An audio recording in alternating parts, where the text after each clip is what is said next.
नमस्कार दोस्तों, बहुत बहुत स्वागत है आप सभी का हमारे YouTube चैनल में। दोस्तों, ऐसा अक्सर होता है कि तमाम पूजा पाठ के बाद भी जीवन की दिक्कतें समाप्त नहीं होती, कम नहीं होती और हम बार बार यही सोचते रहते हैं कि कहीं कुछ कम तो नहीं रह गया। क्या पूजा पाठ और क्या करना चाहिए या दान धन भी करने के बाद अगर जीवन में चैन ना आए तो तब आप एक बार अपने घर के वास्तु और घर में रखी हुई तमाम चीज़ों को ज़रूर दिखाएं, क्योंकि ये सभी परेशानियां आपके घर के वास्तु दोष के कारण ही होती हैं। इसलिए आपको सभी चीज़ों का चुनाव बहुत अच्छे से देखभाल कर करना चाहिए। तो आइए आज की इस वीडियो में हम आप लोगों को यही सब बताने वाले हैं कि घर के वास्तु दोष को दूर करने के लिए आप कौन सी गलतियों को सुधार कर अपने काम बना सकते हैं, कैसे देवी देवताओं को प्रसन्न करके आप उनकी कृपा प्राप्त कर सकते हैं। तो दोस्तों, जानकारी बहुत ही ज़्यादा महत्वपूर्ण आप लोगों के लिए रहने वाली है, तो वीडियो को अंत तक ज़रूर देखिएगा, बिल्कुल भी स्किप ना करें और चैनल को सब्सक्राइब ज़रूर कर लें अगर आप नए हों तो, और इस वीडियो को एक लाइक ज़रूर कर दें। आप जानते हैं आपका जीवन शनिदेव की कृपा से ही चलता है, तो सच्चे मन से कमेंट सेक्शन में जय शनिदेव और जय माता दी लिखना ना भूलें। दोस्तों, हम यहाँ पर बात कर रहे हैं तुला राशि की। तो देखिए, सबसे पहली बात आपको बता दें कि अपने घर में जब भी आप पूजा घर बनाते हैं तो सीढ़ियों के नीचे मत बनाइए, क्योंकि वास्तु कहता है कि घर में मंदिर को कभी भी सीढ़ियों के नीचे नहीं बनवाना चाहिए, नहीं तो इससे आपके ऊपर जीवन में परेशानियां ही परेशानियां रहती हैं। और सीढ़ियों के नीचे मंदिर बनवाने से घर में बेवजह के कलेश उत्पन्न होते हैं, रिश्तों में बिखराव आता है, धन की कमी होती है। साथ ही बाथरूम के बगल में भूल कर भी पूजा घर नहीं बनवाना चाहिए और ना ही वॉशरूम के ऊपर या नीचे भी नहीं बनवाना चाहिए, क्योंकि ऐसा माना जाता है कि इससे घर के जो सबसे मेन व्यक्ति हैं यानी घर का जो मुखिया है, तो इस वजह से उनको कष्ट झेलना पड़ता है। और ख़ासकर आपके बेसमेंट की अगर बात करें तो आप पूजा घर को बेसमेंट में या साइड में भी मत बनवाइए, नहीं तो इससे आपको पूजा का फल नहीं मिलेगा पूरा और मुसीबतें भी बहुत अधिक आएंगी। साथ ही आप जब पूजा करते हैं तो एक बात का हमेशा ही ध्यान रखें, आपका फेस दक्षिण दिशा की ओर नहीं होना चाहिए, यानी दक्षिण दिशा में मुंह करके पूजा बिल्कुल आप ना करें, क्योंकि कभी कभी क्या होता है कि कम जगह के कारण लोग अपने बेडरूम में भी पूजा घर बनवा लेते हैं, जबकि वास्तुशास्त्र के मुताबिक बेडरूम में पूजा घर नहीं होना चाहिए, ये सही नहीं माना जाता। और अगर ज़्यादा ही ज़रूरी है, कोई बहुत बड़ी मजबूरी है, तो तब आप चारों तरफ से पर्दे लगाकर बना सकते हैं, लेकिन हमेशा ही पूजा घर को उत्तर पूरब की दिशा में बनाएं और पूजा स्थान के रंग का भी ध्यान रखें, क्योंकि वास्तु कहता है कि पूजा घर में केवल सफ़ेद या क्रीम कलर का ही प्रयोग करना चाहिए। इसके अलावा देखिए, जब आप मंदिर में भगवान की मूर्ति रखते हैं या कोई तस्वीर रखते हैं तो वहाँ भी एक बात का ध्यान रखें कि वास्तु के अनुसार कभी भी आप 8 इंच से बड़ी मूर्ति ना बनवाएं, क्योंकि 8 इंच से ज़्यादा बड़ी मूर्तियाँ भी घर में वास्तु दोष को पैदा करती हैं। तो इसलिए इस बात का ध्यान रखिएगा, नहीं तो फिर परेशानियाँ ही बनेंगी। 8 इंच से बड़ी मूर्ति अगर हो तो उसका प्राण प्रतिष्ठा की जाती है, जिसकी वजह से आपके पति को, आपके बच्चों को कष्ट हो सकता है। तो इसलिए आप इस बात का विशेष रूप से ध्यान रखें। बाकी वास्तुशास्त्र में ऐसा भी कहा जाता है कि पूजा घर में मूर्तियों को भी सही ढंग से रखना चाहिए, जैसा कि किसी भगवान की या प्रतिमा को आप पश्चिम या उत्तर दिशा में कभी ना रखें, इससे भी आपके हर कार्य में बेवजह की विघ्न बाधाएं आएंगी, मुसीबतें आएंगी, समय पर कोई कार्य पूरा नहीं होगा। और साथ ही एक बात और जान लें कि पूजा घर में आप देवी देवताओं की एक साथ 3 तस्वीर कभी ना रखें। अब जैसे कि क्या होता है कि कुछ लोग 3 गणेश जी की तस्वीरें या मूर्ति को एक साथ रख देते हैं, या फिर 2 शिवलिंग रख देते हैं, 2 शंख रख देते हैं, तो इससे भी कष्ट हो सकता है। इसलिए आप ये सभी चीज़ें भी ना करें।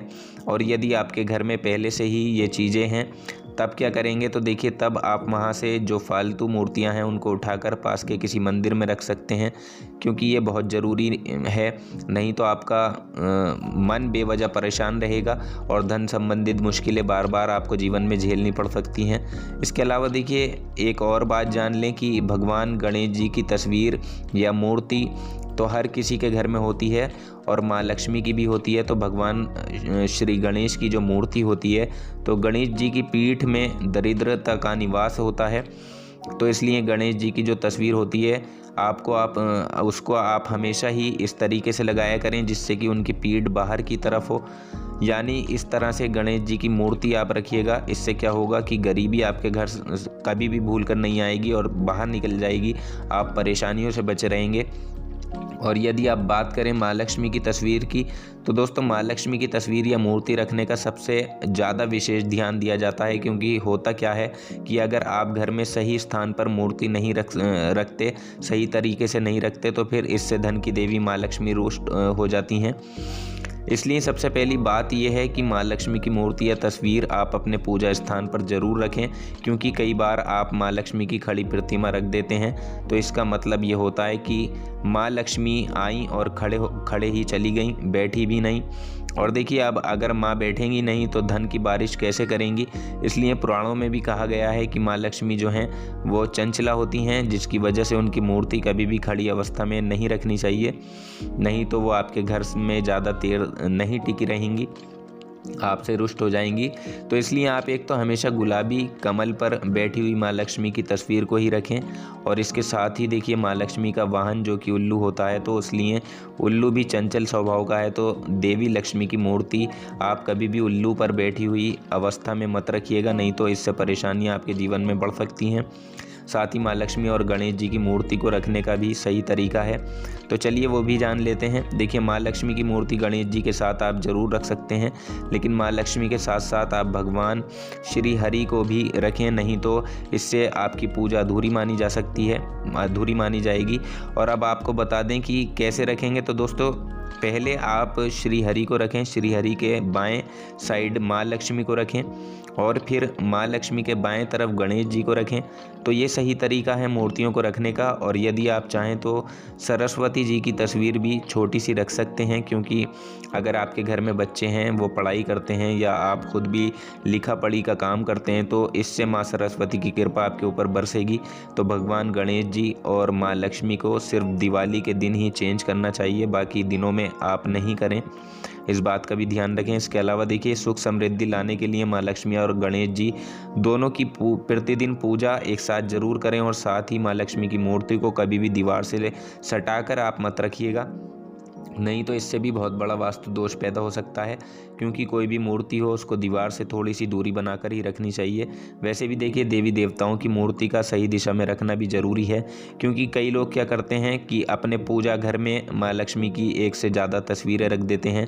तो दोस्तों हम आपको बता दें कि आप ऐसा ना करें, बल्कि लक्ष्मी के जो भाई हैं वो शंख हैं, तो इसलिए अगर आप चाहें तो आप शंख रोज़ प्रतिदिन बजाया करें, ताकि आपके घर में खुशियाँ आती रहें। और अब बात करें दूसरे देवता की, तो देखिए वो हैं शालिग्राम, जो कि एक पत्थर हैं। लेकिन शालिग्राम भगवान को आप अपने घर के अंदर कभी भी ना रखें, इसको हमेशा तुलसी जी के पास रखना चाहिए। और साथ ही शिवलिंग की अगर आप बात करें तो वैसे तो शिवलिंग सभी लोग अपने घर में रख सकते हैं, पारस शिवलिंग भी रख सकते हैं, क्योंकि सबसे ज़्यादा शुभ फल पारस शिवलिंग की पूजा से ही प्राप्त होता है। और इसके साथ ही पंचामृत से अगर आप नियमित रूप से श्री हरि को भोग लगाते हैं, तो पंचामृत से भोग लगाने से भी जीवन में धन की मुश्किलें परेशान नहीं करती हैं, कभी भी आपकी खुशियों को नज़र नहीं लगेगी। तो इसको भी आप प्रतिदिन किया करें। इसके अलावा देखिए चंदन जो कि शीतलता का प्रतीक है, चंदन यदि नियमित रूप से शिव जी को लगाया जाए तो इससे भी आपको भाग्य का साथ मिलता है और आपका मन हर परिस्थिति में शांत रहता है। क्योंकि देखिए जब मन शांत रहेगा तो आप सब कुछ पा सकते हैं। और एक और चीज़ आपको बता दें तो दोस्तों, अक्षत आप श्री हरि को भूलकर भी अर्पित मत कीजिएगा। यदि आप चाहें तो माँ लक्ष्मी को अर्पित कर सकते हैं, गणेश जी को कर सकते हैं, लेकिन श्री हरि को आप भूलकर भी अर्पित ना करें, इस बात का ध्यान रखें। तो दोस्तों ये कुछ चीज़ें हैं जिनका बदलाव करके आप अपने वास्तु दोष को दूर कर सकते हैं। हमने आप लोगों को कई तरह के उपाय बताए हैं, कई तरह के तरीके बताए हैं, आप इनको अपनाकर ज़रूर देखिएगा, आपको फ़ायदा भी होगा। और अगर आपके जीवन में किसी भी प्रकार की समस्या आ रही है तो वो भी समाप्त हो जाएगी। आप नियमित रूप से ऐसा ज़रूर करें। और इसके अलावा देखिए तुला राशि के जो जातक हैं वो कुछ उपाय भी कर सकते हैं, शनिदेव के उपाय कर सकते हैं। अगर आपके जीवन में किसी प्रकार की कोई दिक्कत आ रही है, परेशानी आ रही है, कार्य क्षेत्र में कोई प्रॉब्लम आ रही है, तो आप शनिदेव के उपाय ज़रूर करें। सरसों के तेल का दान आप जरूर करें और पीपल के वृक्ष के नीचे सरसों के तेल का दीपक जलाएं। काले कुत्ते को रोटी खिलाएं, मछलियों को छोटी छोटी गोलियां खिलाएं अगर आपके आसपास कोई नदी तालाब है तो, और अपने घर की छत पर पक्षियों को अनाज पानी का इंतजाम प्रतिदिन किया करें, इससे भी आपको काफ़ी लाभ होगा। तो दोस्तों, जानकारी पसंद आई हो तो वीडियो को लाइक और शेयर ज़रूर कर दें, चैनल को सब्सक्राइब कर लें। धन्यवाद।